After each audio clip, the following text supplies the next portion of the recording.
તો એપ્રિલ મહિનામાં આકાશમાંથી અગનગોળા વરસાવવાની હવામાનની આગાહી છે। આઈએમડીની આગાહી પ્રમાણે આ એપ્રિલ મહિનામાં ખૂબ જ વધારે ગરમી પડી શકે છે।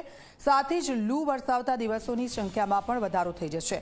આ વર્ષે એપ્રિલમાં સરેરાશ તાપમાન 1 થી 2 ડિગ્રી વધારે રહી શકે છે।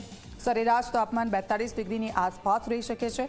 તો માર્ચ મહિનામાં સૌરાષ્ટ્ર અને કચ્છમાં 6 દિવસો હીટવેવના રહ્યા હતા, જે સામાન્ય કરતાં ઘણા વધારે છે। એટલે કે એપ્રિલ મહિનામાં પણ હીટવેવના દિવસો વધારે રહી શકે છે।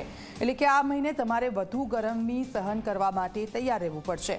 જે રાજ્યોમાં મહત્તમ તાપમાન સામાન્ય કરતાં વધુ રહેવાની અને હીટવેવના દિવસોની સંખ્યા વધુ રહેવાની શક્યતા છે, તેમાં રાજસ્થાન, ગુજરાત, હરિયાણા, પંજાબ, મધ્યપ્રદેશ, મહારાષ્ટ્ર, ઉત્તર પ્રદેશ, બિહાર, ઝારખંડ, પશ્ચિમ બંગાળ, ઓડિશા, છત્તીસગઢ, તેલંગાણા, આંધ્રપ્રદેશ, કર્ણાટકના અને તમિલનાડુના ઉત્તર વિસ્તારોમાં સમાવેશ થાય છે।